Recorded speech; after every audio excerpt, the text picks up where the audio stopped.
جمعية الدعوة والإرشاد وتوعية الجاليات بمحافظة بدر.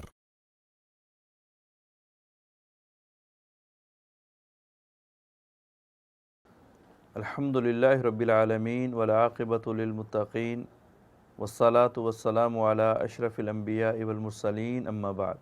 محترم سامعین و ناظرین، معاشرے کے اندر پائی جانے والی برائیوں میں سے ایک بہت بڑی برائی یہ ہے کہ میاں بیوی اپنی خلوت کے رازوں کو افشا کریں، ان کو ظاہر کریں۔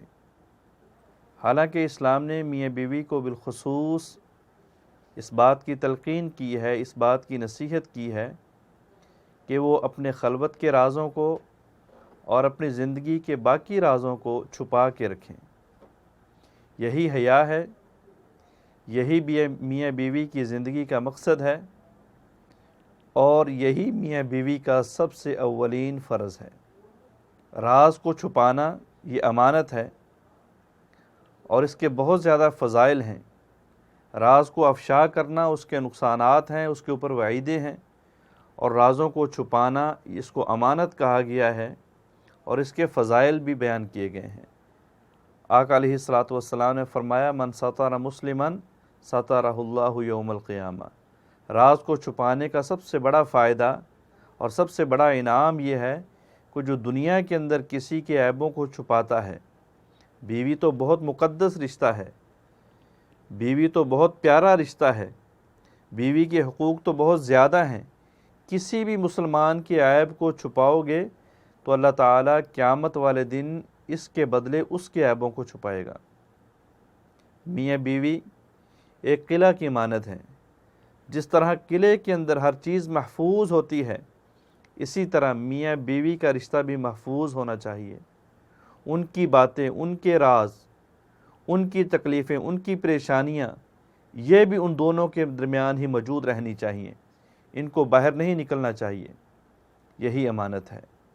آقا علیہ الصلوۃ والسلام نے فرمایا کہ جب آدمی بات کو بیان کر دیتا ہے، ثم التفت، پھر وہ جھانکتا ہے، جھانکنے سے مراد کہ وہ دائیں بائیں دیکھتا ہے، یا اس کا دوسرا معنی یہ ہے کہ وہ چلا جاتا ہے، فہی امانتن، تو یہ چیز امانت بن جاتی ہے۔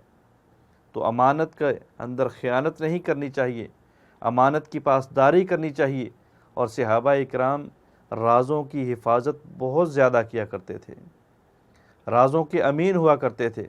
حضرت انس بن مالک رضی اللہ تعالیٰ عنہ فرماتے ہیں کہ میں بچوں کے ساتھ کھیل رہا تھا، اللہ کے رسول تشریف لائے، مجھے کسی خاص کام کے لیے بھیجا، مجھے ایک راز والے کام کے لیے بھیجا، میں اس میں لیٹ ہو گیا۔ جب اپنی والدہ کے پاس آیا، والدہ نے پوچھا لیٹ کیوں آئے ہو؟ میں نے کہا اللہ کے رسول نے مجھے کسی خاص کام کے لیے بھیجا تھا۔ کون سا خاص کام؟ کہا وہ راز کی بات ہے، میں بتا نہیں سکتا۔ تو میری والدہ نے مجھے یہ تلقین کی کہ اللہ کے رسول کے راز کو راز ہی رکھنا۔ اور حضرت انس بن مالک رضی اللہ تعالیٰ عنہ اپنے شاگرد ثابت البنانی کو کہتے ہیں کہ اگر مجھے راز بتانے کی اجازت ہوتی، اگر مجھے راز بتانے کا حق ہوتا تو میں آج آپ کو ضرور بتا دیتا۔ نبی علیہ الصلوۃ والسلام نے اپنی بیویوں کو راز بتایا کہ یا تو میں شہد نہیں پیوں گا، یا ماریا قبطیہ کے پاس نہیں جاؤں گا۔ اللہ کے رسول علیہ الصلوۃ والسلام کی بیویوں نے اس راز کو افشا کر دیا، اللہ نے اپنے پیغمبر کو خبر دے دی۔ آقا علیہ الصلوۃ والسلام نے راز کو راز آؤٹ کرنے کی سزا یہ دی کہ 1 مہینہ آپ نے اپنی دونوں بیویوں سے خلوت اختیار کیے رکھی۔ سلف صالحین سے یہ واقعہ ملتا ہے کہ ایک شخص اپنی بیوی کو طلاق دینا چاہتا تھا۔ لوگوں نے پوچھا طلاق کیوں دینا چاہتے ہو؟ کہا میں اپنی بیوی کے راز دوسروں کو کیوں بتاؤں؟ جب طلاق ہو گئی، پوچھا طلاق کیوں دی تھی؟ کہا میں اب کسی کی بیوی کے راز دوسروں کو کیوں بتاؤں؟ تو یہ ہمارا فرض بنتا ہے، ہمارا بنیادی اور اخلاقی فرض ہے کہ ہم اپنے رازوں کو بھی، اپنی بیوی کے رازوں کو بھی، اور باقی مسلمانوں کے رازوں کو بھی، ان سب کی حفاظت کریں۔ اللہ رب العالمین ان کے بدلے قیامت والے دن ہمارے رازوں کی حفاظت فرمائیں گے۔ السلام علیکم ورحمۃ اللہ وبرکاتہ۔